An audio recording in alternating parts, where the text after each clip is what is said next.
चलिए जी, very very good evening. फटाफट से बताइए जी, ऑडियो वीडियो आ रहा है क्लियर? हाँ जी, फटाफट से बताइए, क्या ऑडियो वीडियो क्लियर है आपके पास?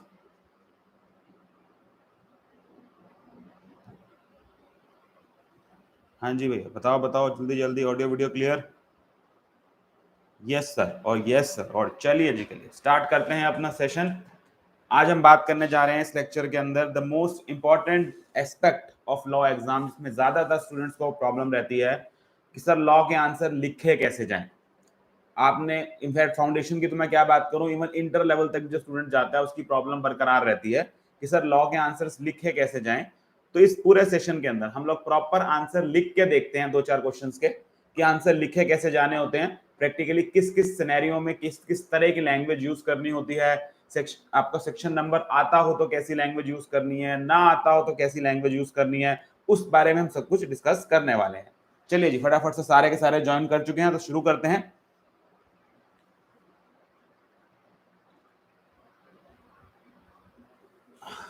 चलिए स्टार्ट कर रहे हैं। How to write a law answer in a law exam बात करते हैं। इसके लिए पहले बेटा कहीं क्वेश्चन की जरूरत पड़ेगी। मैं आप लोगों के साथ जो मेरा अपना क्वेश्चन बैंक है उसके कुछ क्वेश्चंस लूंगा। कंपनी एक्ट, क्योंकि अभी हमने रिसेंटली रिवाइज किया है तो कंपनी एक्ट के ही क्वेश्चन उठाते हैं ताकि आपको आंसर्स आते हों उसके। हमारा फोकस इस समय लॉ पढ़ने पर नहीं होगा। मैं आपको ऑब्वियसली ये नहीं बताऊंगा कि इसका आंसर क्या है, क्वेश्चन बड़े सिंपल सिंपल सही है, आंसर आपको आते ही होंगे उसके। हमारा मेन फोकस यह रहेगा कि उस आंसर को लिखा कैसे जाए। और जब हम आंसर की बात करते हैं तो अगर आप लॉ के एग्जाम की बात करें तो हमारे लॉ के एग्जाम में जो क्वेश्चंस हैं वो ब्रॉडली दो किस्म के आते हैं। अगर मैं दो किस्म या दो टाइप्स ऑफ क्वेश्चन की बात करूं तो एक हमारे पास ब्रॉडली, अभी हम बात करें तो 60 मार्क्स का पेपर है हमारे पास फाउंडेशन लेवल पर। सिर्फ मैं फाउंडेशन के पॉइंट ऑफ व्यू से बात कर रहा हूं इस समय, क्योंकि इंटर के बच्चे मेरे हिसाब से थोड़े से कम होंगे देखने वाले। तो हम दोनों के पॉइंट ऑफ व्यू से डिस्कस कर सकते हैं कि इंटर में अगर आप बात करें तो 100 मार्क्स का आपके पास पूरा है, फाउंडेशन में 60 मार्क्स का है, विद ऑप्शन ही ऑब्वियसली बढ़ जाता है आपका। एक जगह 72 तक चला जाता है, दूसरी जगह सर ये 120 तक चला जाता है। तो कोई उसका हमारे ऑप्शंस के साथ या अपना जो हमारे पास चॉइस आती है उसके साथ। तो अगर आप इसकी वेटेज की बात करें या दो टाइप ऑफ क्वेश्चंस की बात करें तो जनरली फाउंडेशन लेवल की मैं बात करूं तो अराउंड 60% क्वेश्चंस के आसपास आपको केस सिनेरियो बेस्ड क्वेश्चन मिलते हैं। यानी कि सर थोड़ी सी वेटेज 50-50 नहीं होती, जनरली थोड़ा केस सिनेरियो की तरफ ज्यादा टिल्टेड होती है। और इंटर तक जाते जाते जनरली 70% तक भी चली जाती है कि sir questions case scenario based आते हैं। और दूसरा सेट ऑफ क्वेश्चन होता है जो प्योरली थ्योरेटिकल क्वेश्चन होता है, थ्योरी बेस्ड क्वेश्चन होता है, जहां पर केस सिनेरियो नहीं होता। अगेन जब मैं थ्योरी बेस्ड क्वेश्चन की बात करता हूं तो मैं थ्योरी बेस्ड क्वेश्चन को भी दो तरह का डिवाइड करता हूं। उसके बारे में जब मैं अभी इसी क्लास के एंड में थ्योरी क्वेश्चन कैसे लिखने होते हैं उसके बारे में बात करेंगे तो वहां मैं बताऊंगा कि दो तरह के थ्योरी के क्वेश्चन भी होते हैं और दोनों को लिखने की जो अप्रोच है थोड़ी सी अलग होनी चाहिए।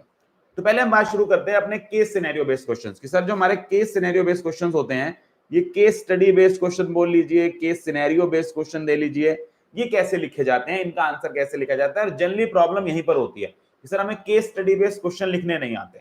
अच्छा, एक तो बेटा स्टार्टिंग में मैं आपको बता दूं केस स्टडी बेस्ड क्वेश्चन लिखने के लिए ना तीन ब्रॉड एस्पेक्ट्स जरूरी होते हैं। अगर आपके तीन एस्पेक्ट स्ट्रांग हैं तो केस स्टडी का आंसर बिल्कुल जबरदस्त रहेगा।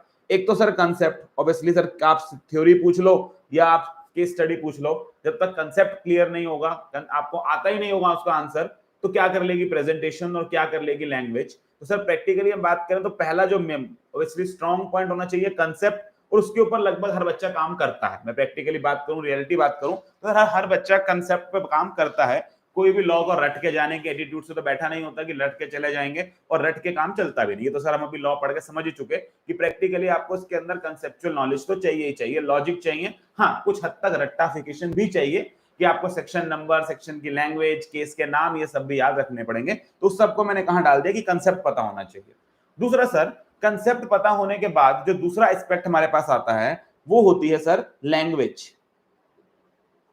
अब सेकंड इशू जो हमारे पास ज्यादातर बच्चों के पास आता है, जो मुझे जनरली ये प्रॉब्लम बोलते हैं कि सर आंसर लिखा नहीं जा रहा, उसमें इशू आता है सर लैंग्वेज को लेकर। और लैंग्वेज को लेकर भी दो एस्पेक्ट्स के इशू आते हैं।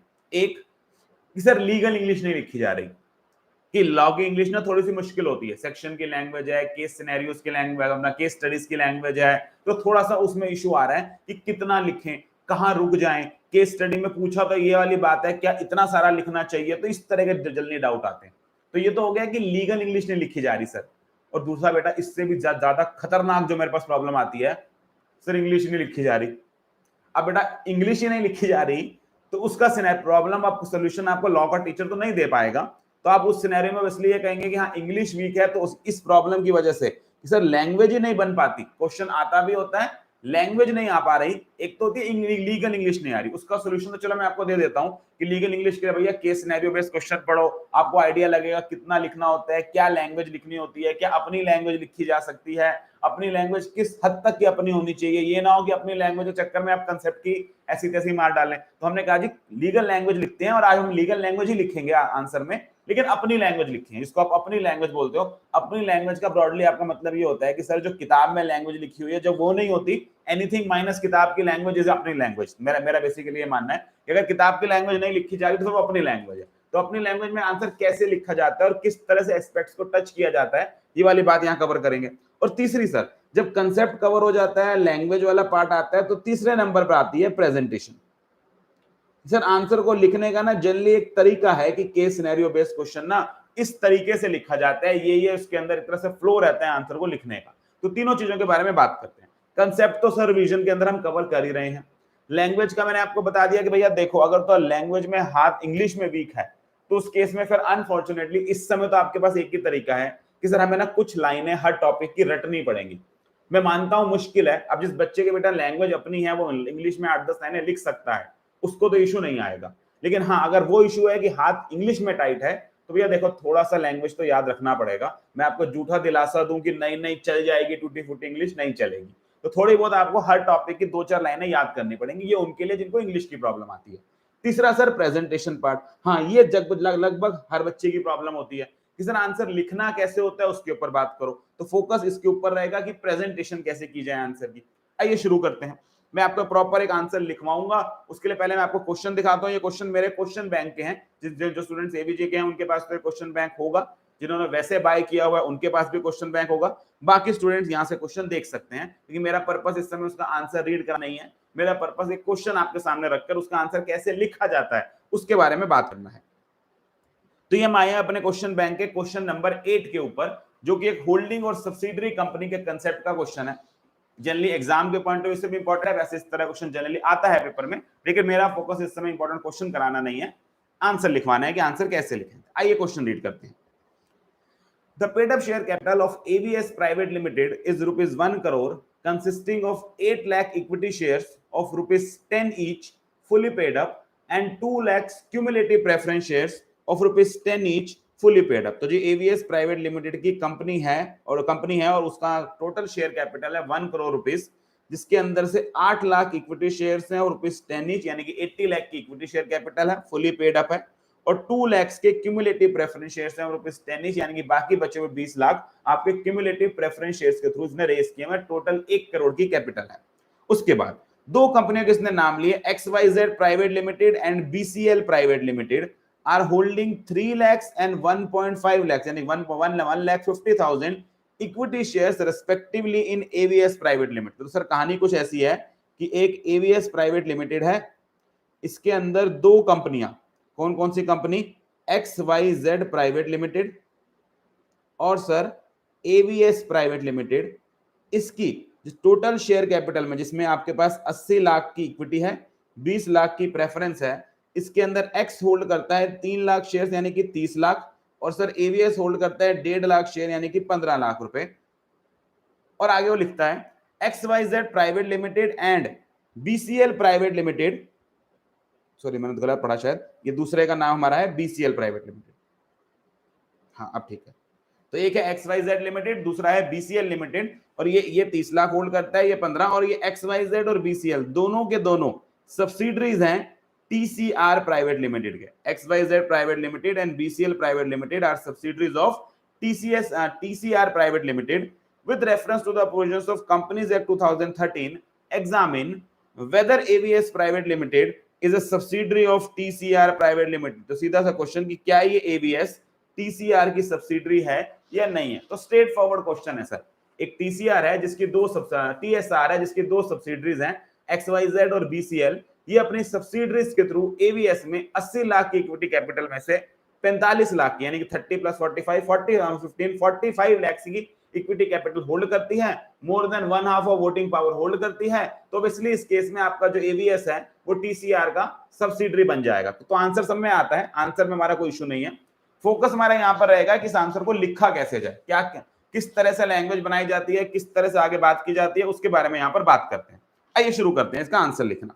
सबसे पहले जब भी बेटा आंसर लिखना शुरू करेंगे, एक चीज का ध्यान रखिए, आपका जो आंसर है वो एक अलग सेपरेट पेज से शुरू होना चाहिए।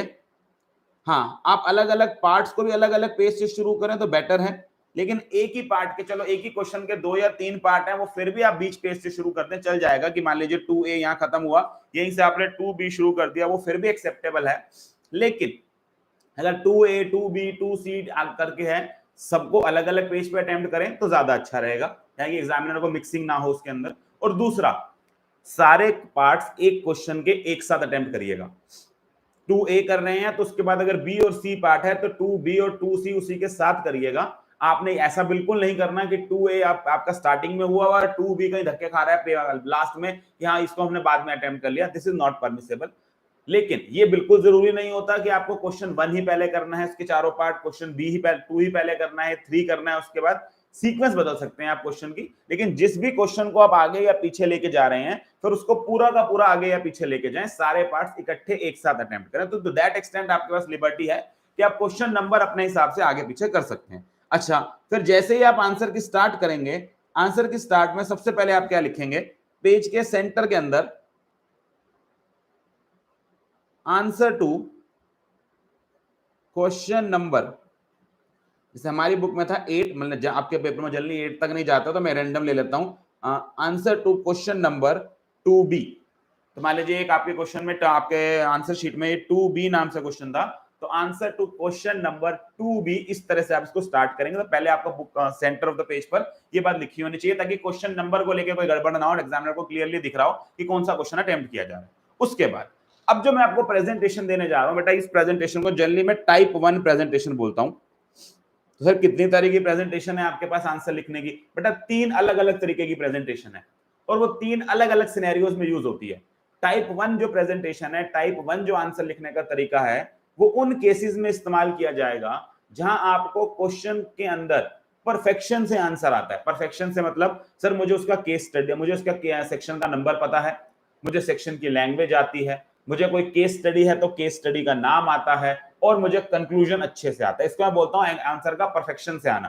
कोई चीज डामाडोल है कि सर केस नंबर नहीं, केस का नाम नहीं याद आ रहा, सेक्शन नंबर नहीं याद आ रहा, एग्जैक्ट लैंग्वेज नहीं पता, तो मैंने कहा भैया फिर इस वाले टाइप को ना अभी छोड़ दो, और उसके लिए हम आगे बात करेंगे कैसे करना। तो अभी हम पहले सिनेरियो से बात करते हैं कि सर हमें ना सब कुछ पता है आंसर के अंदर, मुझे फिलहाल इसका केस सेक्शन नंबर भी पता है, कोई केस स्टडी भी पता है इसके अंदर हो तो मुझे वो भी पता है, सर मुझे प्रॉपर आंसर भी आता है, तो उसको कैसे प्रेजेंट किया जाए। उसके लिए हम कहते हैं ना कि आपका टाइप 1 आंसर का, जहां पर आप उस केस में आंसर देंगे जहां हम सब कुछ जानते हैं, तो उसके अंदर हम बात करेंगे answer to question number 2B कैसे होगी इसकी शुरुआत। सबसे पहले हम लिखेंगे एप्लीकेबल सेक्शन।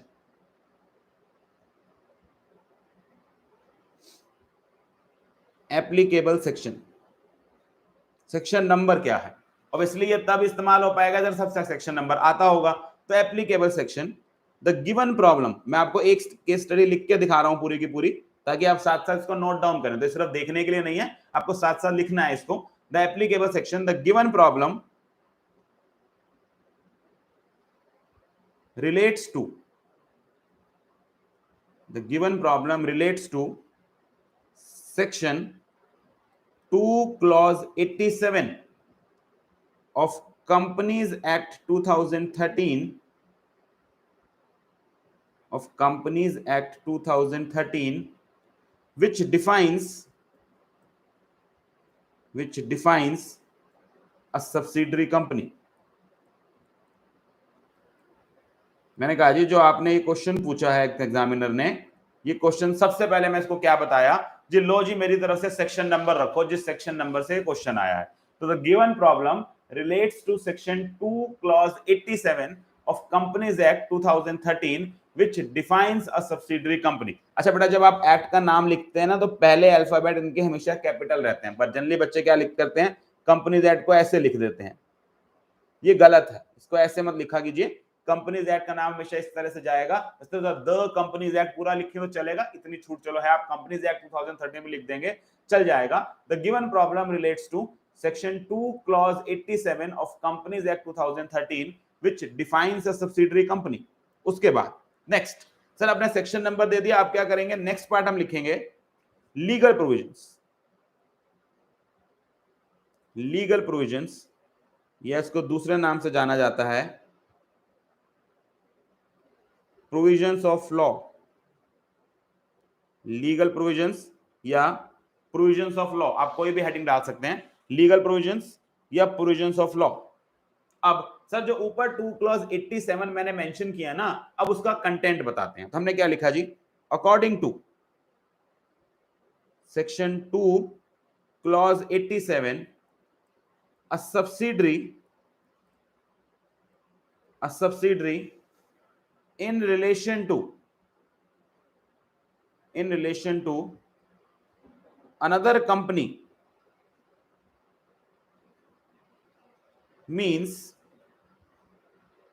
बेटा मैं पूरी 2 क्लॉज 87 की डेफिनेशन नहीं लिख रहा, वो डेफिनेशन मैं रीड करा देता हूं क्योंकि मेरा पर्पस यहां पर लॉ लिखना नहीं है। तो आपको मैंने बता दिया बेसिकली लिखना क्या है, आपको 2 क्लॉज 87 की जो ये डेफिनेशन है ये लिखी हुई in terms of 2 clause 87 subsidiary company और subsidiary in relation to any other company, that is to say holding company means a company in which holding company controls the composition of board of directors or exercises or controls more than one half of voting power either at its own or together with one or more of its subsidiaries। साथ में explanation है कि sir जो ये exercising of control है या ये composition of board of directors का जो controlling the composition of board of directors है ये आप अपने सब्सिडियरी के थ्रू भी कर सकते हैं। तो प्रैक्टिकली मैंने कहा जी मैं लॉ लिख नहीं रहा, तो आपको लैंग्वेज आती है 2 क्लॉज 87 की, 2 क्लॉज 87 यहां पर आप मेंशन करेंगे। तो सर 2 पैराग्राफ हो गए हमारे पास, एक जहां आपने स्टार्टिंग में शुरुआत किस बात से करी कि 2 क्लॉज 87 का जी क्वेश्चन है, दूसरा हमने बात करी जी इसके अंदर लीगल प्रोविजंस क्या है, तो 2 क्लॉज 87 को हम एक्सप्लेन कर देंगे, सिंपल सी बात। अब सर इसके बाद क्या किया जाए,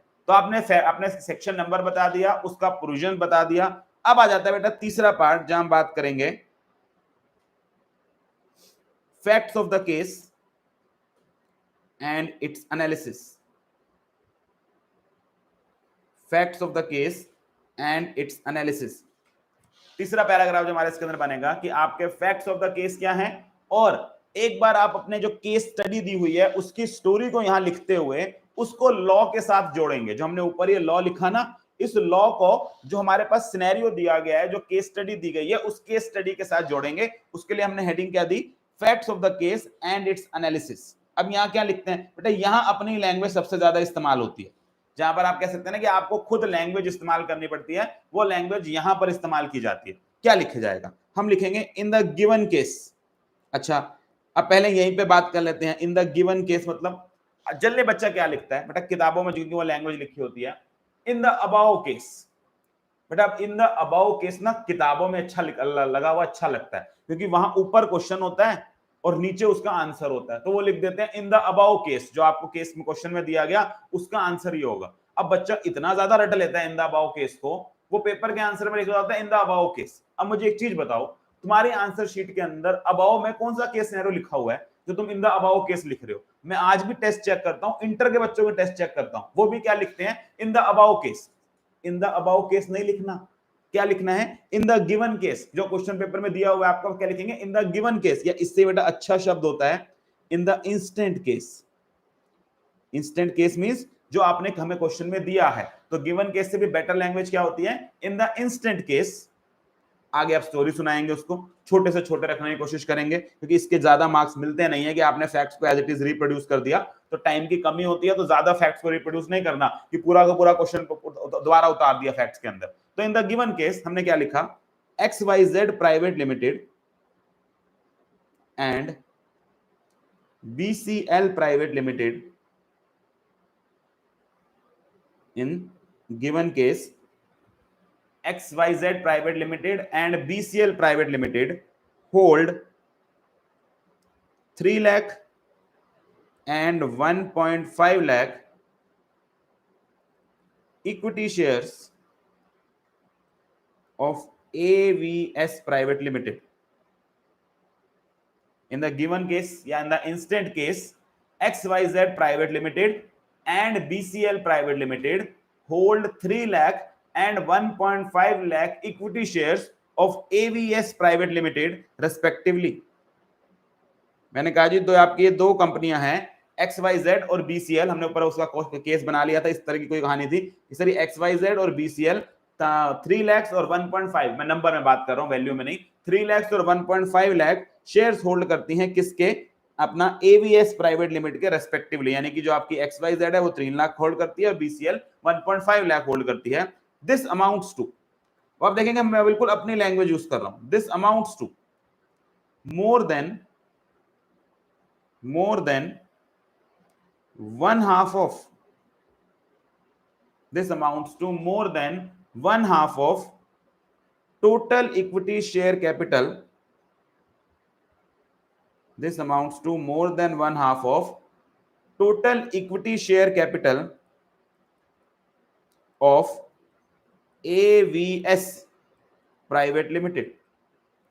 In the instant case, XYZ Private Limited and BCL Private Limited hold 3 lakh and 1.5 lakh equity shares of AVS Private Limited.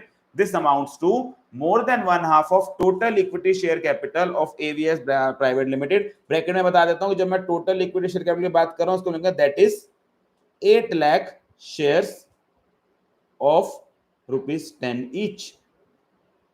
तो मैंने बोल दिया जी ऑब्वियसली ये जो 3 लाख और 1.5 लाख है ये together more than 1/2 of total equity share capital of AVS private limited से ज्यादा है। thus XYZ and BCL private limited together hold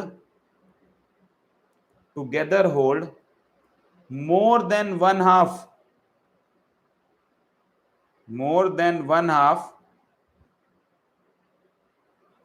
of voting rights in AVS Private Limited.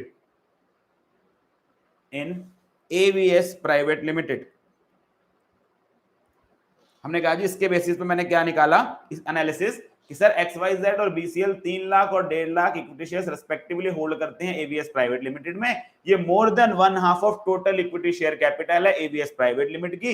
इसलिए हम ये बोल सकते हैं कि XYZ और BCL दोनों मिलकर together more than 1/2 of voting rights रखते हैं किसके अंदर, इन AVS प्राइवेट लिमिटेड। अब ये लैंग्वेज मैंने पता क्यों यूज करी बेटा, ये लैंग्वेज एज इट इज वो लैंग्वेज है जो एक्ट बताता है। एक्ट बताता है कि एक कंपनी सब्सिडरी तब मानी जाती है जब वो खुद जब एक कंपनी दूसरी की सब्सिडरी तब मानी जाती है जब होल्डिंग खुद या अपनी सब्सिडरीज के साथ मिलकर उसमें मोर देन 1/2 होल्ड करता है। तो मैंने कहा जी इस केस में XYZ और BCL साथ में मिलकर AVS की मोर देन 1/2 होल्ड करते हैं। और लास्ट में क्या लिख रहा हूं, XYZ एंड BCL लिमिटेड या BCL private limited are both subsidiaries of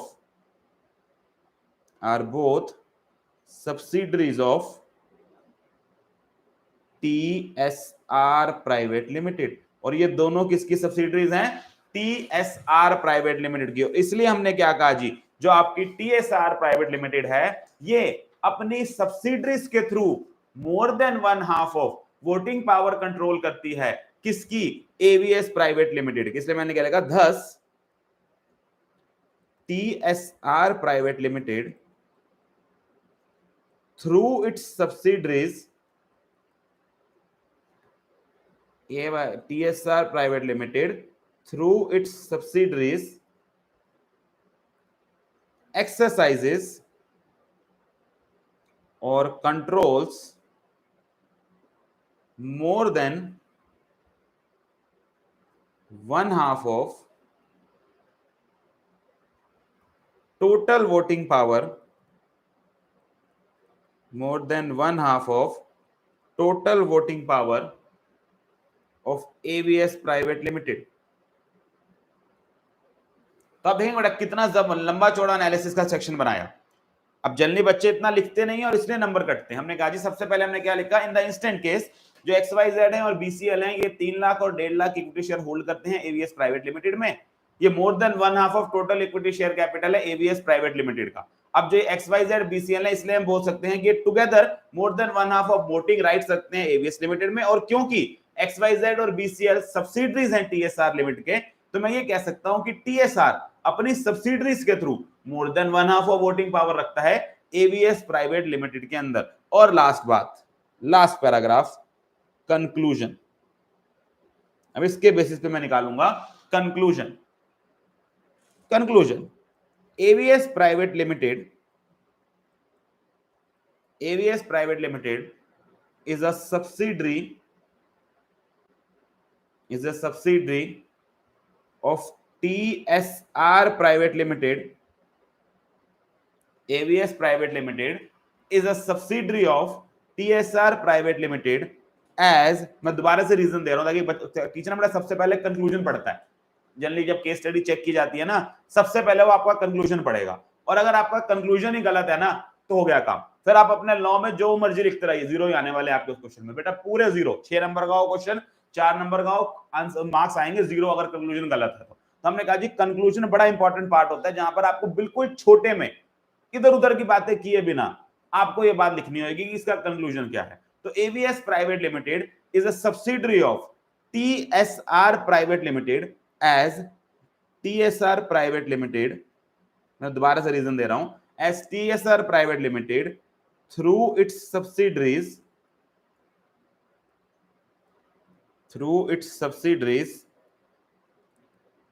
BCL private limited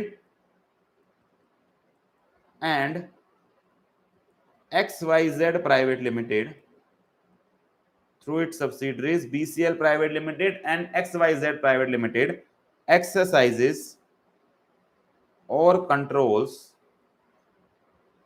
more than one half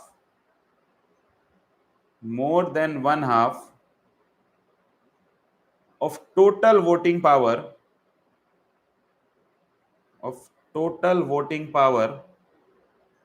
of AVS Private Limited। लो जी, ये हो गया हमारा पूरा का पूरा एक केस स्टडी का आंसर जो मैंने लिख के दिखाया कि भैया आंसर कैसे लिखा जाता है। तो एक होता है ऊपर ऊपर से बता देना कि भैया ऐसे होता है, मैंने इस बार सोचा कि मैं खुद ही पूरा आंसर लिख के दिखाता हूं बच्चे को, भैया आंसर कैसे लिखा जाता है। तो ये हो गया जी हमारा 4 पैराग्राफ, जिसके अंदर आपको आंसर को करना होता है डिवाइड। सबसे पहले हमने क्या लिखा जी, सबसे पहले हमने पेज की सेंटर में डाली हेडिंग कि भैया कौन से क्वेश्चन नंबर का है ये आंसर। उसके बाद सबसे पहले केस का सेक्शन नंबर, किस सेक्शन नंबर से आया है case. The given problem relates to section 2 clause 87 of companies act 2013 which defines a subsidiary company, जो सब्सिडरी कंपनी को डिफाइन करता है। फिर सर इस 2 क्लॉज 87 को हमने एक्सप्लेन किया कि according to 2 clause 87 subsidiary in relation to another company means in company in which the holding company exercises more than one half of voting power या controls the composition of board of directors, वो आप section लिख सकते हैं। उसके बाद sir facts of the case analysis, जो important part होता है जहां पर आपके एग्जामिनर समझ पाता है इसको पढ़ के कि बच्चे को समझ कितनी आई है प्रॉब्लम, तुक्का तो नहीं मार रहा। तो आपने यहाँ रीजनिंग दी, नहीं भैया तुक्का नहीं मार रहे, हम लोग प्रॉपर ढंग से रीजन दे रहे हैं उसका कि हम अपना कंक्लूजन किस बेसिस पर डाल रहे हैं। तो मैंने पूरी कहानी दिखाई पहले कि XYZ private limited, BCL private limited 3 lakh 1.5 lakh equity share capital hold करते हैं। ये मोर than 1/2 of total equity share capital है एवीएस की, इसलिए हम कह सकते हैं ये टुगेदर दोनों मिलकर मोर देन 1/2 ऑफ वोटिंग पावर रखते हैं एवीएस में। और क्योंकि दोनों के दोनों टीएसआर की सब्सिडरीज हैं, इसलिए हम कह सकते हैं कि टीएसआर प्राइवेट लिमिटेड अपनी सब्सिडरीज के थ्रू एक्सरसाइज या कंट्रोल करता है more than 1/2 of voting power of AVS private limited. और फिर फाइनली आ गए हम कंक्लूजन के ऊपर, AVS private limited is thus a subsidiary of TSR limited as TSR private limited through its subsidiaries BCL private limited and XYZ private limited exercises or controls more than 1/2 of total voting power of AVS private limited. लो जी, ये हो गया हमारा पूरा का पूरा answer जिस तरह से आपको लिखना होता है। तो जनरली बेटा इसके अंदर आप अगर पेपर में वेटेज देखेंगे तो सर इस वाले पोर्शन की वेटेज सबसे ज्यादा होती है, जहां आप लीगल प्रोविजंस के बारे में बात करते हैं। सेक्शन नंबर बेटा प्रैक्टिकली फाउंडेशन लेवल पर बोला यह जाता है कि नहीं भी लिखता बच्चा तो कोई बात नहीं, लेकिन जो मैंने इस तरह वाला पैटर्न बताया जहां मैंने आपको कहा है कि आंसर परफेक्शन के साथ आता हो तो ऐसे लिखा जाता है, तो हम इस तरह से हमने इसका आंसर लिखा। तीसरा हमने बात करा कि सर एक बार फैक्ट्स ऑफ द केस और उसके एनालिसिस की बात की जाती है, और चौथा सर हमने बात किया कंक्लूजन के बारे में बताया जाता है। अच्छा, अब एक सवाल बच्चे का आता है कि सर क्या ये हेडिंग देनी जरूरी है, एप्लीकेबल सेक्शन, लीगल प्रोविजंस, या मैं 4 अलग अलग पैराग्राफ में भी इसको दे दूं, ये लाइन ना लिखूं applicable section word, legal provisions word, उसके बाद फैक्ट्स ऑफ द केस, तो भी चल जाएगा? चल जाएगा, लेकिन बेटा आपका लिखने में क्या जा रहा है, आप हेडिंग दे के लिख दो तो ज्यादा अच्छा है। अच्छा, दूसरी बात बेटा, इसको इतना ही खुला लिखिएगा जितना मैंने लिखा है, कि ये नहीं कि एप्लीकेबल सेक्शन लिखा उसके नीचे चिपका चिपका के लिख दिया, अब चीजों को समझ ही नहीं आ रहा। हो सके तो पहली बात है, देखो इस तरह वाले केस में ना बिना अंडरलाइन किए भी चीज साफ साफ दिखती है। अगर आपको लगता है कि मेरी हैंडराइटिंग ऐसी है कि मेरी हैंडराइटिंग में ना चीज साफ नहीं दिखती, तो मैंने कहा जी कोई बात नहीं, उस केस में फिर जो इंपॉर्टेंट चीजें हैं ना उसको अंडरलाइन कर देना, ताकि साथ साथ जो आपका टीचर है सेक्शन नंबर आपने लिखा, बेटा आप सेक्शन नंबर लिखा है, मेहनत करी है याद करने की, तो टीचर से रीड भी तो करवाओ। आप इतना छोटा छोटा या उसको इतना घिचमिच करके लिख के आगे कि टीचर पढ़ ही नहीं पाया, तो क्या फायदा उस चीज का। तो हमने कहा जी प्रोमिनेंटली दिखना चाहिए वो, अगर खुला खुला लिख रहे हो तो अच्छी बात है। जनरली बच्चा अब क्या करते हैं, लीगल प्रोविजन के सामने यहीं से शुरू कर देता है लिखना। क्यों भाई, कागज के लिए अलग से पैसा चार्ज कर रहा है इंस्टीट्यूट, जितनी शीट मांगोगे उतने की उतनी मिलेगी तुम्हें वहां पर, थोड़ा थोड़ा खुला लिख दो। और मैं गारंटी बताऊं, जितना मर्जी खुला लिख लो, आपकी जो ओरिजिनल शीट आती है ना वो भी नहीं भरती लॉ के एग्जाम के अंदर। तो इतना लिखना आता सर, इतना हमें लिखना होता है कि हम पन्ने भर देते हैं वहां पर, तो बात ही क्या थी। वैसे ही सर लिमिटेड सा लिख रहे होते हैं, कम से कम खुला तो लिखें, तब टीचर को पढ़ा तो जाए कि उसके अंदर लिखा क्या गया है। उसके बाद facts of the case again अलग पैराग्राफ से शुरू करेंगे, और लास्ट में सर हम बात करेंगे कंक्लूजन के बारे में। अब कुछ इंपॉर्टेंट बातें जो ध्यान रखने वाली है। सर जब आप कंक्लूजन देते हैं, कंक्लूजन देते समय बेटा कंक्लूजन ना बिल्कुल क्लियर होना चाहिए। कंक्लूजन में इफ एंड बट नहीं चलते। कंक्लूजन में ये कहना कि ये सब्सिडरी होगी अगर ऐसा हुआ, तो मैंने कहा अगर मगर नहीं, अगर मगर करना है तो ऊपर वाले फैक्ट्स फ्रूट्स में लाके फाइनली लास्ट में एक कंक्लूजन दीजिए, यस या नो का जवाब, जहां पर टीचर ये कहे कि हाँ बच्चे ने कोई निष्कर्ष निकाला है चीज का। बच्चे जनरली क्या करते हैं, गोलमोल जवाब देने की कोशिश करते हैं। बेटा गोलमोल जवाब पे आंसर नहीं मिलेगा, स्ट्रेट फॉरवर्ड लिखिए सब्सिडरी है ये नहीं है। अच्छा, दूसरा बच्चा क्या लिखता है, in my opinion AYS limited, AVS limited is a subsidiary of TSR private limited. अब बेटा ये इन माई ओपिनियन क्या होता है, कोई बहुत बड़े सुप्रीम कोर्ट के लॉयर हो तुम लोग जो तुमने ओपिनियन दे रहे होते हैं बैठ के, तुम्हारी ओपिनियन नहीं चाहिए वो एग्जामिनर को। बच्चों को सडनली फीलिंग आने लग जाती है कि मैं बन गया जज, बैठ के बोलता है इन माई ओपिनियन ये आंसर होना चाहिए, नहीं चाहिए तुम्हारी ओपिनियन।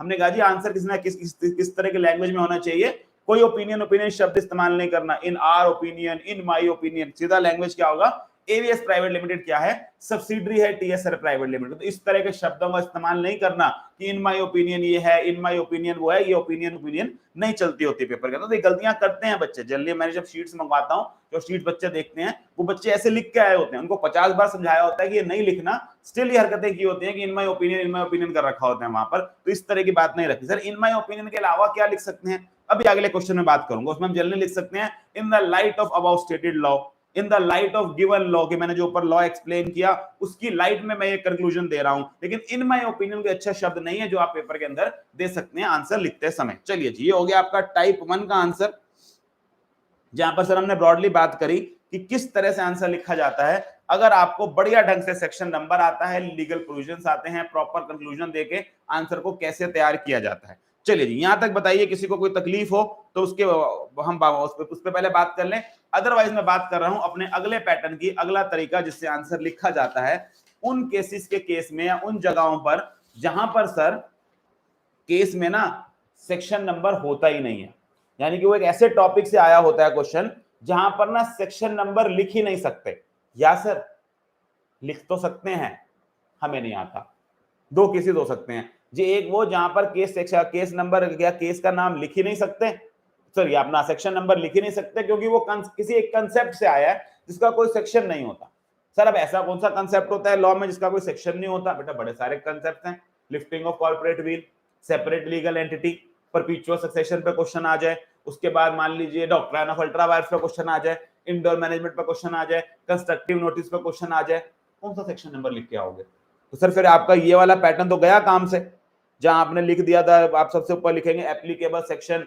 मान लो जो आपका क्वेश्चन आया वो लिफ्टिंग ऑफ कॉर्पोरेट व्हील से आ गया, काय का आपका क्वेश्चन में लिखेंगे आप section number this and this. Sir lifting of corporate wheel में तो सेक्शन नंबर ही नहीं होता, तो फिर इसलिए ये तो अप्लाई नहीं हो सकता। या सर आया तो सर सेक्शन नंबर वाले टॉपिक से ही, मान लो प्राइवेट कंपनी का क्वेश्चन आ गया, मान लो पब्लिक कंपनी का क्वेश्चन आ गया, लेकिन सर हमें ना सेक्शन नंबर याद नहीं आया, अब क्या करें? बच्चे ने कहा हाँ ये वाला टाइप ज्यादा अच्छा है, ज्यादा चीजें याद नहीं आती, क्योंकि ज्यादातर पेपर में यही सिनेरियो आने वाला है, सर याद तो हमें होने नहीं वाले सेक्शन नंबर। बेटा कोशिश मैंने पूरी करी बच्चे को कि सेक्शन नंबर याद हो जाए, लेकिन अगर ऐसे केस आ जाए जहां पर हमें सेक्शन नंबर याद नहीं है, या सर ऐसा किसी टॉपिक से क्वेश्चन आ जाए जहां सेक्शन नंबर लग ही नहीं सकता, उस केस में फिर क्या करें, फिर कैसे लिखें आंसर? आइए उसके बारे में भी आंसर की बात करते हैं। पहला ऐसा क्वेश्चन बनाते हैं कोई, उसके लिए आप आ जाते हैं केस स्टडी के या क्वेश्चन बैंक के क्वेश्चन नंबर 6 के ऊपर।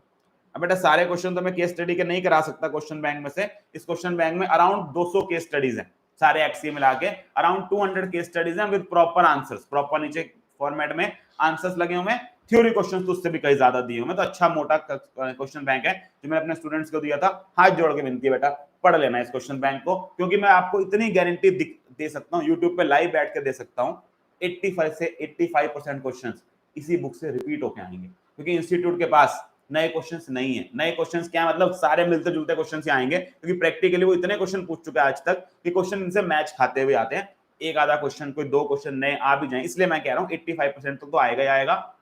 ज्यादातर केसेस में बेटा सारा का सारा पेपर भी कई बार इसमें से आ जाता है, कि कोई भी क्वेश्चन ऐसा नहीं होता जो पहले पूछा नहीं गया होता। तो जनरली अगर आप पास्ट ईयर क्वेश्चंस पढ़ के चले जाएंगे, जो मैंने एक जगह पे कंपाइल कर दिए हैं एमटीपी के, आरटीपी के, सजेस्टेड आंसर के, तो काफी हेल्प मिलती है। इसलिए बच्चों को कहता हूं लास्ट में एक बार आपने बुक पढ़ ली, क्लास के नोट्स पढ़ लिए और सब कर लिया, लास्ट के इस समय की जो रिवीजन होती है उसके लिए फ्लो चार्ट्स, रिवीजन वीडियोस और क्वेश्चन बैंक, 3 चीजें हैं जो आपका बेड़ा पार लगाएंगी। आपको बार बार और एक बार नहीं, बार बार रिवीजन वीडियो देखनी है, बार बार उसके साथ चार्ट्स कवर करने हैं, इतने अच्छे से करने हैं कि टॉपिक आए ना वो पूरा चार्ट आपकी आंख के सामने आ जाए कि हाँ फलाने चार्ट में ये वाला टॉपिक दिया गया था। और तीसरा क्वेश्चन बैंक, आपको पता होना चाहिए कि उसके अंदर से क्वेश्चन किस तरह से आते हैं, किस किस तरह से क्वेश्चन पूछे जा सकते हैं और उसके क्या आंसर रहेंगे। आइए टाइप 2 का क्वेश्चन करने के लिए हम लोग एक क्वेश्चन की तरफ और आ जाते हैं, वो है मेरी बुक के अंदर question 6।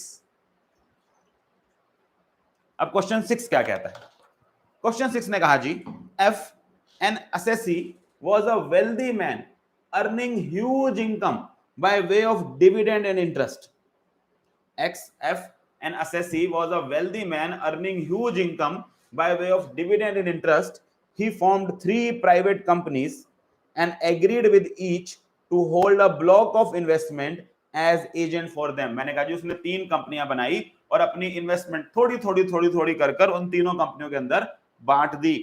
The dividend and interest income received by the company, एक minute, the dividend and interest income received by the companies was handed back to F as a pretended loan। और इन कंपनियों ने क्या किया, जो बेटा इन्वेस्टमेंट इसने कंपनियों को दी, कंपनी की उसके ऊपर इनकम आई, कंपनी ने वही पैसा उठाकर एफ को किसको दे दिया, वापस दे दिया लोन के फॉर्म में। This way F divided his income into 3 parts in a view to reduce his tax liability.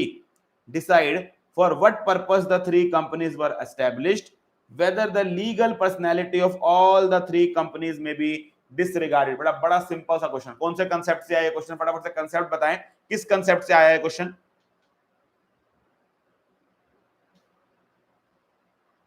फटाफट बताएं जी, कौन से कंसेप्ट से आया हुआ क्वेश्चन है ये?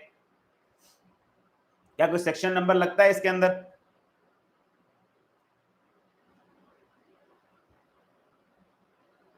Sir lifting of corporate wheel का क्वेश्चन है, सेक्शन नंबर तो हो नहीं सकता। इनफैक्ट सर क्या लिफ्टिंग ऑफ कॉर्पोरेट व्हील, ये ना स्ट्रेट फॉरवर्ड केस लॉ का क्वेश्चन है जो आपने पढ़ा रखा है सर दिनशा बैनर्जी पैटेट की। सर सेम कहानी उन्होंने किसमें दे दी, केस लॉ के अंदर दे दी। तो यहां से 2 पार्ट खर्च शुरू होंगे, एक तो कि सर हम ऐसे केस का या ऐसी केस स्टडी का आंसर लिखने बैठ रहे हैं जिसके अंदर सेक्शन नंबर नहीं है, और दूसरा सर ये एक ऐसी केस स्टडी है जिसमें केस लॉ कैसे इंक्लूड किया जाता है वो भी देखना है। कि हमने जो पुराना क्वेश्चन देखा उसके अंदर केस लॉ कैसे इंक्लूड किया जाता है आंसर के अंदर, उसके बारे में बात नहीं करी। अब नेक्स्ट कंसेप्ट जो हमने देखना है कि मान लीजिए उस टॉपिक के अंदर कोई केस लॉज है, कोई लीडिंग केस लॉज है, कितने सारे में पढ़ गया, 16-17 केस लॉ पढ़ के आए, ये सर क्या करेंगे इन केस लॉज का, पेपर में लिखना ही है जाके, तो हम आंसर के अंदर केस लॉ कैसे लिखा जाता है उसके बारे में बात करेंगे। तो 2 कंसेप्ट हमारे इस टाइप 2 में कवर हो जाएंगे। टाइप 2 प्रैक्टिकली तो उनके उसके लिए बनाया गया जहां पर सर केस लॉ हमारा सॉरी हमें एक सेक्शन नंबर ना पता हो, लेकिन बाय चांस इसमें एक और कंसेप्ट भी हम सीख रहे हैं कि सर अगर क्वेश्चन के अंदर केस लॉ आता है तो उस केस लॉ का जिक्र कैसे करना है, कहां पर करना है उसका जिक्र, उसके बारे में बात करते हैं। आइए अगले पेज से शुरू करते हैं। बेटा मैं मेहनत कर रहा हूँ साथ साथ लिखने की, तो आप भी लिख लें इसको, क्योंकि मेरे पास भी लिखे हुए, ऐसा नहीं है कि मैं लिखा हुआ नहीं दिखा सकता। मेरा पर्पस ये है कि थोड़ा लिखें, अपने हाथ से बनाएंगे इसको तो याद रहेगा। जल्दी जो आपकी बहुत बड़ी प्रॉब्लम है ना इंटर फाइनल लेवल तक की, आंसर लिखे कैसे जाते हैं, मैं इस सेशन में प्रॉब्लम हमेशा हमेशा के लिए खत्म करना चाहता हूँ कि आपको पता होगा भैया आंसर कैसे लिखा जाता है। इस वाले क्लेश को तो मुकाओ कि हमें ये नहीं पता चल रहा है कि आंसर कैसे लिखा जाता है। आंसर तो लिखना सीख लिया, उसके बाद फिर अलग समस्याएं, चीजें याद नहीं हो रही, रिवाइज कैसे करेंगे। पहले एक मुसीबत से प्रॉब्लम खत्म हो कि आंसर लिखा कैसे जाता है। Type 2 answer, type 2 answer generally कब इस्तेमाल होता है सर, जहां पर ना सेक्शन नंबर हमें पता नहीं होता या सेक्शन नंबर से बेस्ड क्वेश्चन ही नहीं होता, तो उसको कैसे आंसर करें। फिर से लिखेंगे आंसर टू क्वेश्चन नंबर, मान लीजिए बेटा 3C, कोई भी रैंडम नंबर ले रहा हूं मैं जो क्वेश्चन पेपर में दिए हुए होते हैं। Answer to question number 3C। अब सर यहां पर लिखना है एप्लीकेबल सेक्शन, नहीं लिख सकते क्योंकि एप्लीकेबल सेक्शन है ही नहीं, इसलिए हम हेडिंग को ही खा जाएंगे। हम क्या लिखेंगे, the problem given in the question. दो लैंग्वेज होती है बेटा, ऊपर हमने लैंग्वेज यूज की थी द गिवन प्रॉब्लम या द गिवन, इसमें अगर मैं लैंग्वेज देखें द गिवन प्रॉब्लम, या मैं क्या लैंग्वेज यूज कर रहा हूं थोड़ी सी चेंज करके, the problem given in the question, यार the problem given in the question relates to the concept of। अब बेटा समझे जहां बच्चे गलती करते हैं, एक गलती और पकड़वाता हूं, वो सीधा लिखते हैं द गिवन प्रॉब्लम तक, या the problem given in the question relates to the concept of lifting of corporate wheel.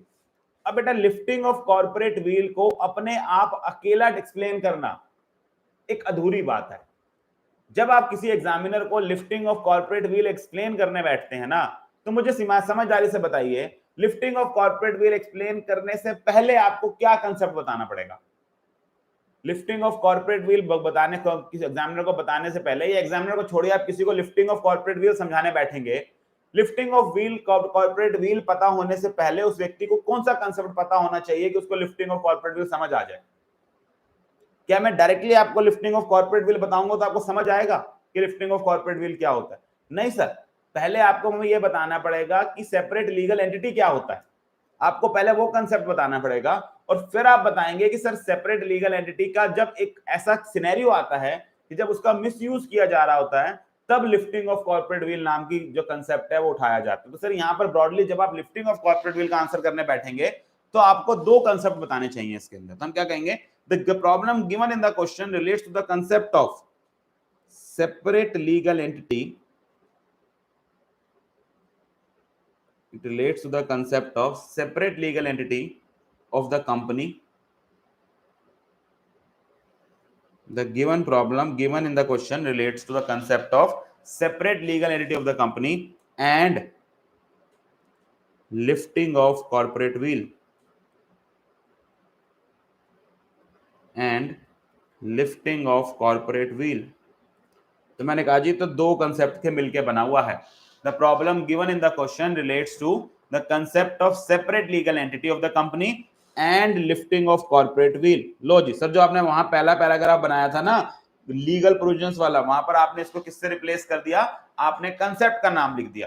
क्या सर मान लीजिए मुझे सब्सिडरी कंपनी का सेक्शन ही याद नहीं आया, तो क्या मैं ऐसे लिख सकता हूं the problem given in the question relates to the concept of subsidiary company as given under companies act. मैंने कहा भैया लिख लो मजबूरी में, अब अगर सेक्शन नंबर नहीं आता तो जबरदस्ती तो आप पैदा कर नहीं पाओगे सेक्शन नंबर। तो मैंने कहा फिर आप टाइप 2 पे शिफ्ट हो जाओ, जहां पर आप ये लिखने की बजाय the given problem relates to फलाना फलाना सेक्शन ऑफ कंपनीज एक्ट, आप ऐसे लिख सकते हो the given problem relates to the concept of subsidiary company या प्राइवेट कंपनी या मान लीजिए कोई गवर्नमेंट कंपनी, किसी का भी क्वेश्चन हो उसके बारे में आप कंसेप्ट का नाम लिख के काम चला सकते हैं।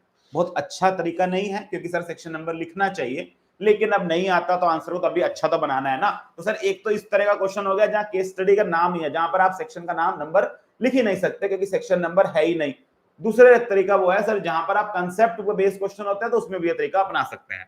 The problem given in the question relates to the concept of separate legal entity of the company and lifting of corporate wheel. अब दो कंसेप्ट के बेटा आपने नाम लिख दिए, सेपरेट लीगल एंटिटी और लिफ्टिंग ऑफ कॉर्पोरेट व्हील। समझाइए एग्जामिनर को। तो सबसे पहले हम क्या लिखेंगे, concept of separate legal entity, concept of separate legal entity. तो सर क्वेश्चन कहां, सर दिनशा मैनेक जी पैटेट का, शुरुआत आपने पता नहीं कौन सी कहानी से कर दिया। सबसे पहले क्या बताना है बैठ के एग्जामिनर को कि भैया सेपरेट लीगल एंटिटी क्या होती है, पहले तो ये समझ, फिर तेरे को ये समझाएंगे लिफ्टिंग ऑफ कॉर्पोरेट व्हील क्या होती है। फिर जब दोनों कंसेप्ट तुम समझ जाओगे फिर तुम्हें हम बताएंगे कि इस क्वेश्चन का आंसर क्या है। बेटा आप समझे, एग्जामिनर को ना इस तरह से ही आंसर तो चाहिए होता है, जहां आपका आंसर ऐसा हो कि जो उस आंसर को पढ़े उसको प्रॉपर बात समझ आए। या बेसिकली आप ये बताओ कि देखो मुझे कंसेप्ट आता है, मैंने पूरा कंसेप्ट बताया। तो हमने कहा जी सबसे पहले concept of separate legal entity क्या होता है। अगेन सामने से शुरू नहीं करेंगे, नीचे से शुरू करेंगे। हमने क्या लिखा जी, अ कंपनी। अच्छा आप साथ साथ नोट कर रहे हो भाई, तो मैं नोट में इसको लिखवाऊं, अदरवाइज मैं रीड भी करा सकता हूं। फटाफट से बताओ, नोटिंग कराऊं कि रीड कराऊं, जल्दी जल्दी बताओ। अगर नोटिंग कर रहे हो साथ साथ तो मैं नोटिंग कराता रहता हूं ताकि प्रॉपर ढंग से आंसर बन जाए। अगर तुम लोग भी स्क्रीनशॉट ही खींच रहे हो बैठ के तो काम ही खत्म, फिर मैं भी आपको स्क्रीन ही दिखा देता हूं जहां लिखा हुआ है, स्क्रीनशॉट ही खींच लेना। नहीं सर नोटिंग कर रहे हैं, चलिए कोई बात नहीं, लिखते हैं। A company once incorporated, a company once incorporated is in the eyes of law। अब बिल्कुल अपनी लैंग्वेज में लिख रहा हूं, कोई लॉ के लैंग्वेज, कोई किताब के लैंग्वेज नहीं मैं लिखूंगा। सेपरेट लीगल एंटिटी को अपनी भाषा में कैसे समझाते हैं। A company once incorporated is in the eyes of law a person distinct and separate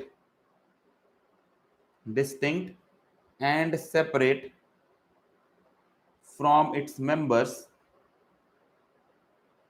A company once incorporated is in the eyes of law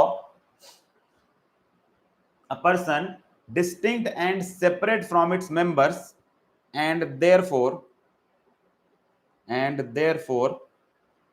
it has a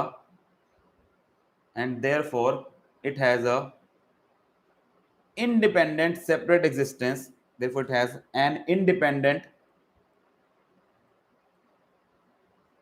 separate existence, an independent separate legal existence from the members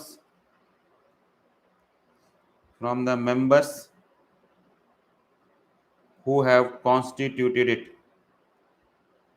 अच्छा यहाँ कोई inter का बच्चा भी बेटा जो समझ रहा है बैठ के, क्योंकि मुझे लगता है इंटर के भी कई बच्चों की प्रॉब्लम रहती है। इंटर के बच्चे कौन कौन है, ये सब फाउंडेशन वाली हो। A company once incorporated is in the eyes of law a person distinct and separate from its members, and therefore it has an independent separate legal existence from the members who have constituted it। अब देखें बेटा separate legal entity का case क्या होता है, the same has been मतलब जो ऊपर मैंने एक कंसेप्ट बताया, the same has been laid down by the courts, the same has been laid down by the courts in several cases like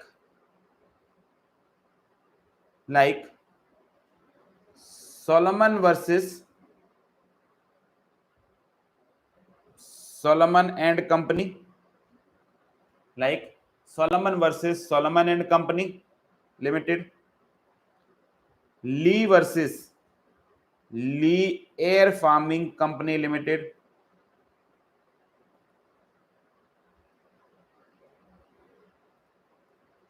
हमें दो ही पढ़े हैं तो हम दो ही लिखेंगे। तो ये बेटा ये तरीका होता है आपका केस लॉ को इंट्रोड्यूस करने का।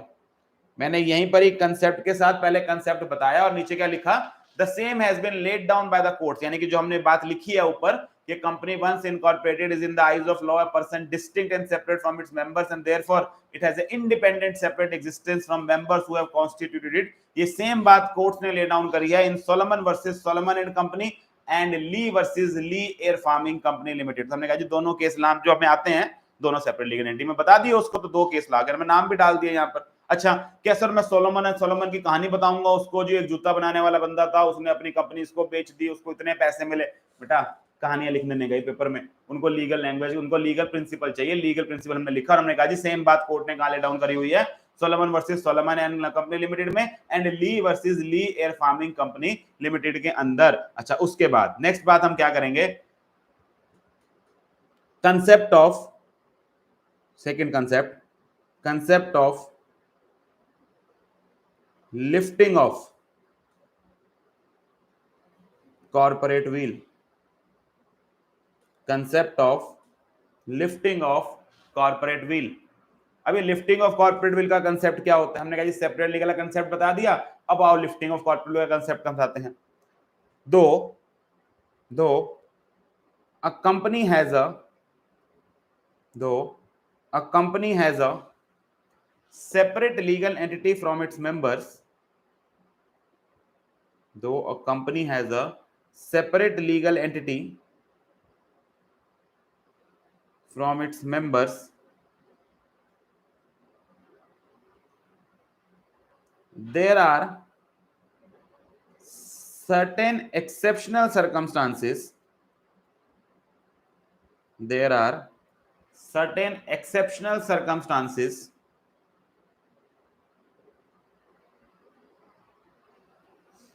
wherein the courts wherein the courts disregard wherein the courts disregard the separate existence of the company, wherein the courts disregard the separate existence of the company। बेटा क्लास देखने वाले बच्चों के आधे बच्चों के भी लाइक नहीं है, सीरियसली पाप चढ़ेगा तुम लोगों को, टीचर से आंसर लिखवा रहे हो और एक लाइक तक नहीं देते। Though a company has a separate legal entity from its members, there are certain exceptional circumstances wherein the courts disregard the separate existence of the company. This is known as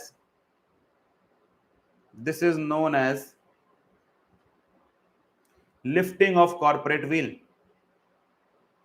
This is known as lifting of corporate wheel.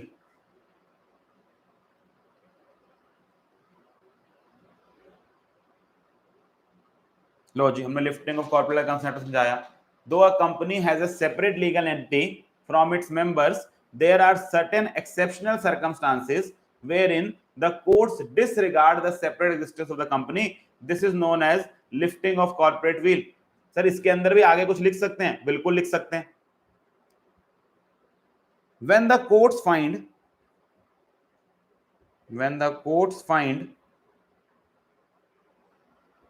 that the concept of when the courts find that the concept of separate legal existence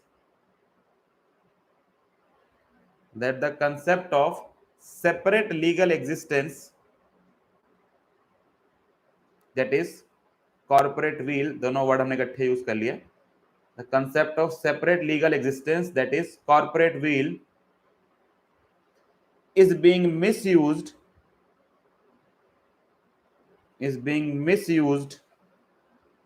for fraudulent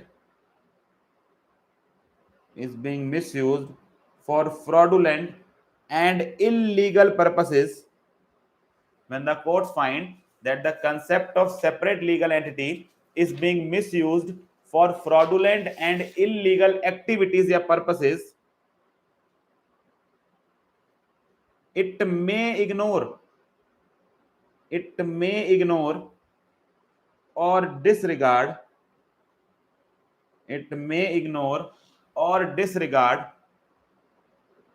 the separate existence of company. It may ignore or disregard the separate existence of company and look behind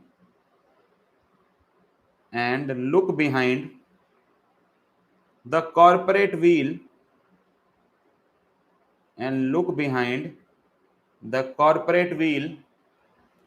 to find out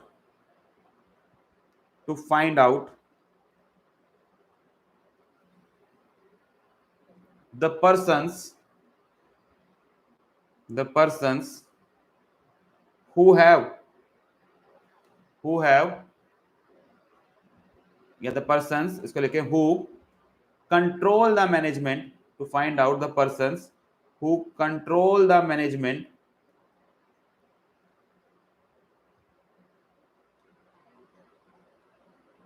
of such company, to find out the persons who control the management of such company and hold them liable, and hold them liable. तो ये हमने simple भाषा में क्या explain किया? Simple भाषा में हमने एक्सप्लेन किया the concept of lifting of corporate wheel. Simple भाषा में देखें क्या लिखा हमने इसको। हमने कहा जी, दो a company has a separate legal entity from its members, there are certain exceptional circumstances wherein the courts disregard the separate existence of the company. This is known as lifting of corporate will. When the courts find that the concept of separate legal existence, that is corporate will, is being misused for fraudulent and illegal activities, it may ignore or disregard the separate existence of the company and look behind the corporate wheel to find out the persons who control the management of the company and thus hold them liable. Sir अब इतना सारा ये ज्ञान बांटा बेटा, इसी ज्ञान के तो नंबर है पेपर में। आपको क्या लगता है आपको आंसर के नंबर मिलते हैं? नहीं बेटा, लॉ का पेपर है, लॉ लिखने के नंबर मिलते हैं। जब लॉ लिखने में कंजूसी करोगे तो एग्जामिनर नंबर देने में भी कंजूसी करेगा, सिंपल सी बात। तो हमने कहा कि लॉ के पेपर में तो लॉ लिखोगे और क्या लिखोगे। तो यहाँ पर हमने क्या लिखा, पहले सेपरेट लीगल एंटिटी का कंसेप्ट समझाया उसको, फिर सर ने लिफ्टिंग ऑफ कॉर्पोरेट विल का कंसेप्ट आया। अब जरा उसको बताते हैं कि हाँ क्वेश्चन का आंसर क्या है। हमने कहा जी आ जाओ, तीसरी बात, facts of the case, facts of the case and its analysis, facts of the case and its analysis,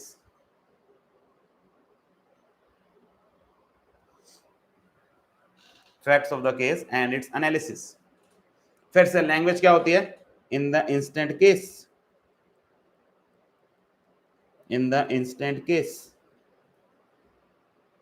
three companies were formed, बड़ा बड़े छोटे में फैक्ट्स लिखूंगा।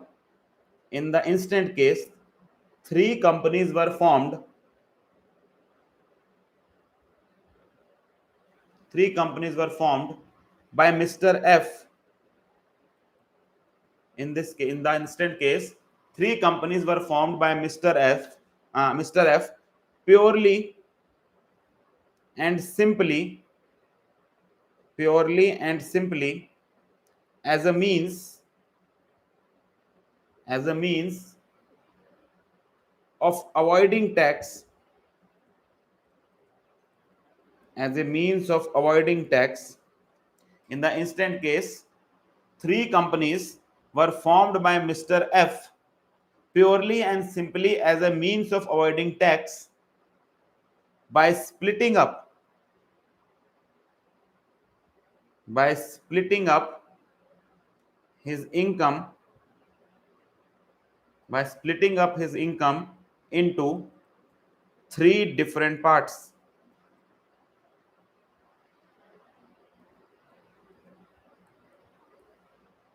in the instant case three companies were formed by Mr. F purely and simply as a means of avoiding tax by splitting up his income into three different parts। अब बेटा मैं यहीं पर, ये कौन से केस का क्वेश्चन है सर? ये बिल्कुल मैच खाता है रीस एंड दिनशा मैनेक्जी पैटिट से। मैंने कहा आओ उस केस को घुसाएं। हमने कहा जरा गिवन फैक्ट्स, यस को लिखें the facts given in the question, the facts given in the question are similar to,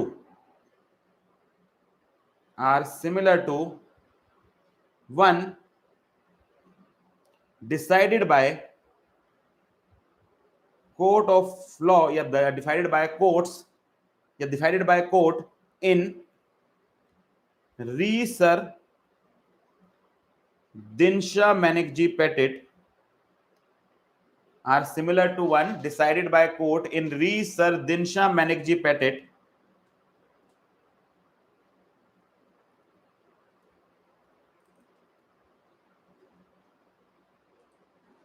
in re sir Dinsha Manekji Petit, wherein अब सर रिसर्च दिनशा मैनेजी पैटेट को पूरा एक्सप्लेन करूं? नहीं बेटा, एक लाइन में से कंक्लूजन लिख दूंगा। The facts given in the question are similar to one decided by court in re Sir Dinshaw Maneckji Petit wherein the courts, wherein मतलब जहां पर, जिस जजमेंट में, तब वर्ड क्या करते हैं उसके लिए, wherein the facts given in the question are similar to one decided by the court in re Sir Dinshaw Maneckji Petit wherein the courts disregarded, wherein the courts disregarded the legal existence of, wherein the courts disregarded the legal existence of companies, wherein the court disregarded the legal existence of companies formed only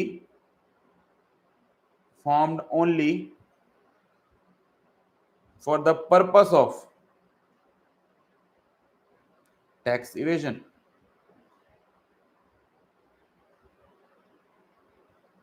The facts given in the question are similar to the one decided by court and in re-Sir Dinsha Manekji Patit, wherein courts disregarded the legal existence of companies formed only for the purpose of tax evasion and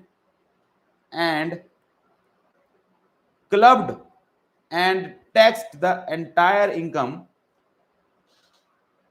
only for purpose of tax evasion and clubbed and taxed the entire income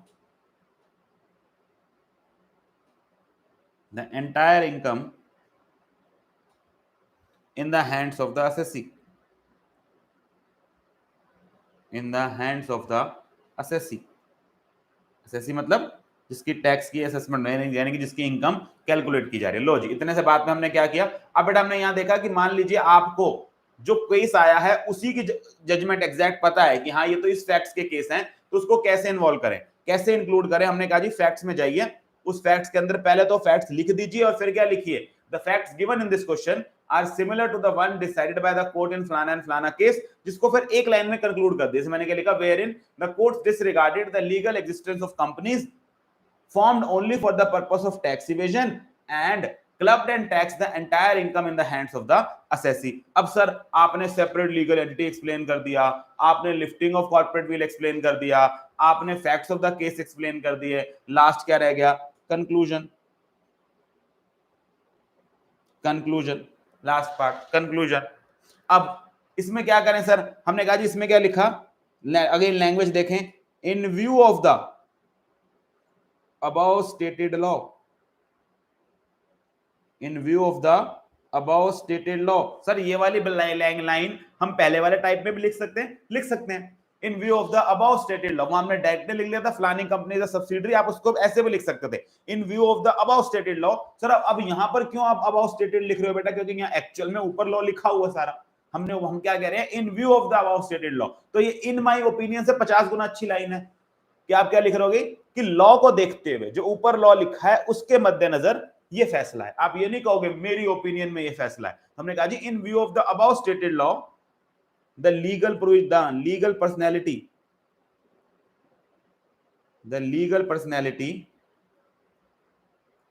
of all the three companies, the legal personality of all the three private companies, जो उन्होंने question में दिया, all the three private companies formed by Mr. F may be disregarded। अच्छा एक बात बेटा, और एक बात बड़े ध्यान से देखिएगा, मैंने क्या लिखा? The legal personality of the three private companies formed by mister F may be disregarded by the courts. बेटा मे शब्द का इस्तेमाल क्यों किया मैंने ये क्यों नहीं लिखा the legal personality of all the three companies will be ignored या should be ignored by the court? बेटा शुड बी में ना अनर्थ कर रहे हो आप, शुड बी लिख के। कोर्ट को शुड बी बोलने वाले तुम हो कौन कि तुम अपने जजमेंट में लिख रहे हो the court should do this? मैंने कहा नहीं जी, कोर्ट साहब इच्छा आपकी, मैं लिख रहे हैं हम आपके लिए, आप करना चाहो तो करो, ना करना चाहो तो ना करो। तो हमने कहा जी in view of the above stated law the legal personality of all the three private companies formed by mister F may be disregarded by the courts as these have been formed as these have been formed only for the purpose of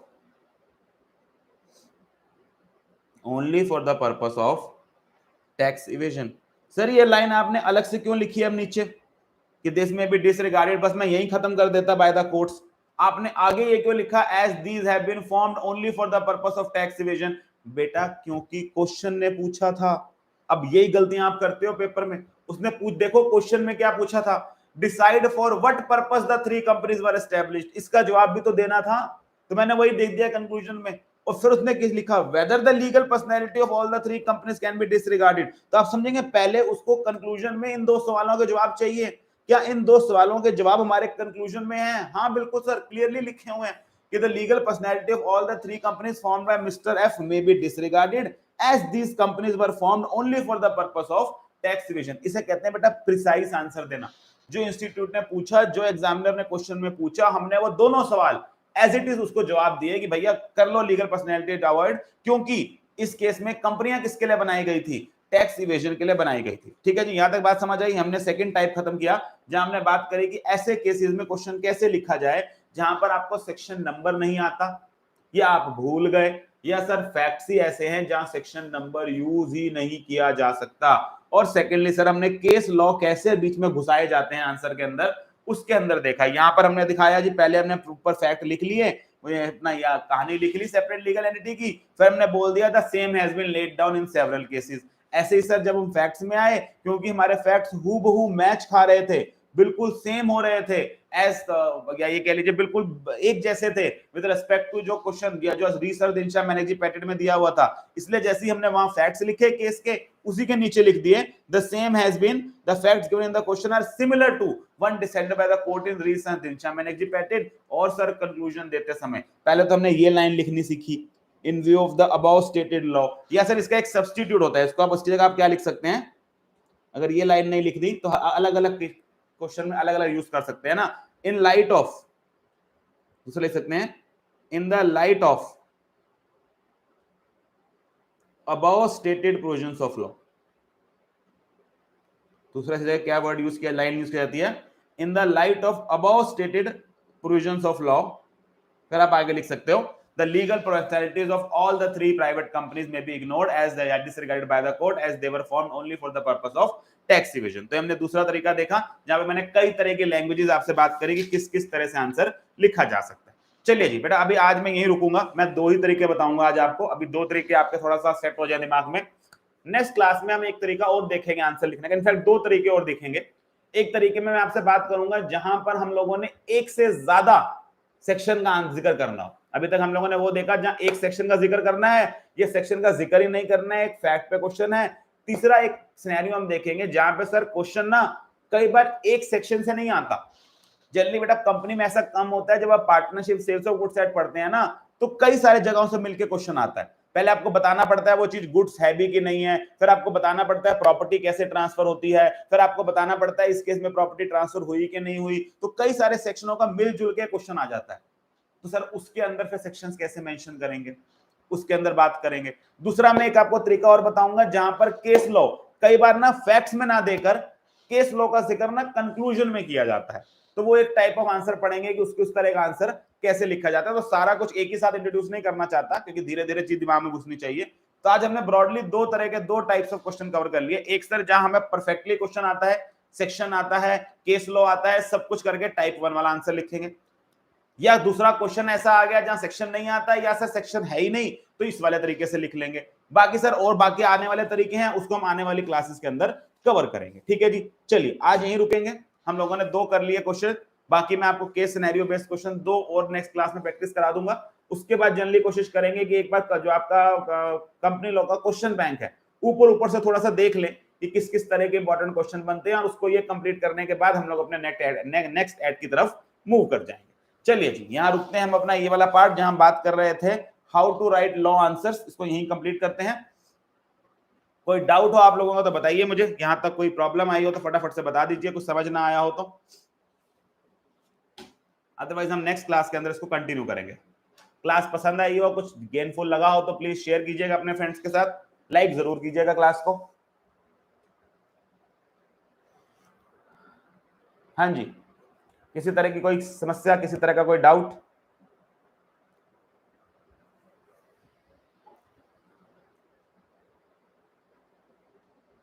clear?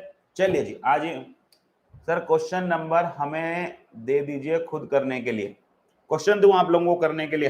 रुको, एक ये काम भी सही है, एक question दे देता हूं ताकि आप लोग उसका लिख के आएंगे आंसर। एक मिनट, मेरी बेटा क्वेश्चन बैंक वाली बुक ही हैंग हो गई, काम ही नहीं कर रही।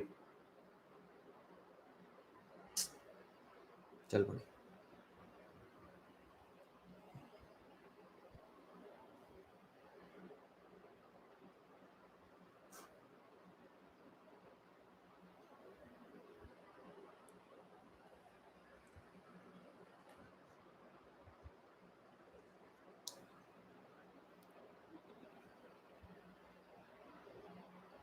क्वेश्चन नंबर मैं आपको कौन सा दूं?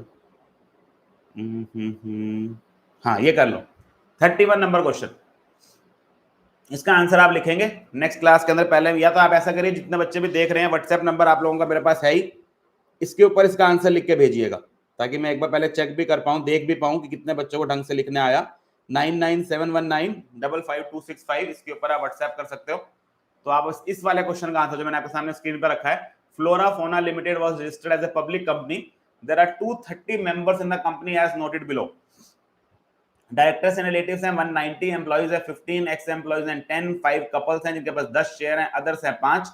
The board of directors propose to convert it into a private company, whether the reduction in number of members is necessary. ये आपके पास में क्वेश्चन है, आंसर आप इसका लिखेंगे। आप खुद देखें, आप टाइप 1 के हिसाब से लिख पाएंगे कि 2 के हिसाब से लिख पाएंगे, तो इसको आप होमवर्क की तरह कर सकते हैं।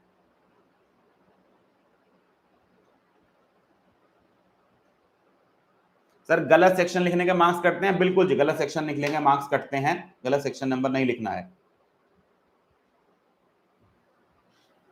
सर डेफिनेशन में ही सेक्शन लिखना जरूरी है या हर किसी में लिखना पड़ेगा? हर किसी में लिख दो तो बहुत अच्छी बात है बेटा। मैं तो हमेशा ही कहता हूं सेक्शन याद करना इज बेटर देन ना याद करना, और मैंने कोशिश भी पूरी करी है कि आपको सेक्शन याद हो जाए रिवीजन के अंदर। अगर आपको अभी भी कंपनी लॉ के सेक्शन याद नहीं हुआ तो बेटा फिर तो भगवान ही मालिक है, क्योंकि मैंने बहुत मेहनत करके क्वेश्चन नंबर याद कराए हैं, सेक्शन नंबर के आपको सेक्शन याद हो जाए।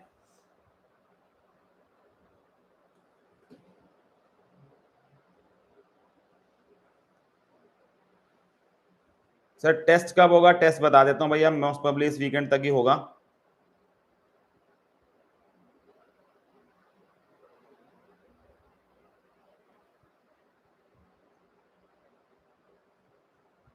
सर थ्योरी क्वेश्चंस में side points as it is लिखना जरूरी होता है? साइड पॉइंट क्या होते हैं भाई?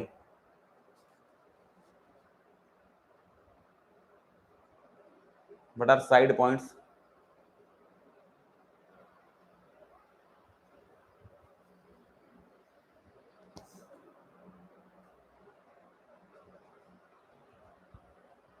चलिए जी, नेक्स्ट क्लास में कंटिन्यू करेंगे, तब पूछ लेना डाउट। आज यही रुकते हैं, बाकी नेक्स्ट क्लास के अंदर।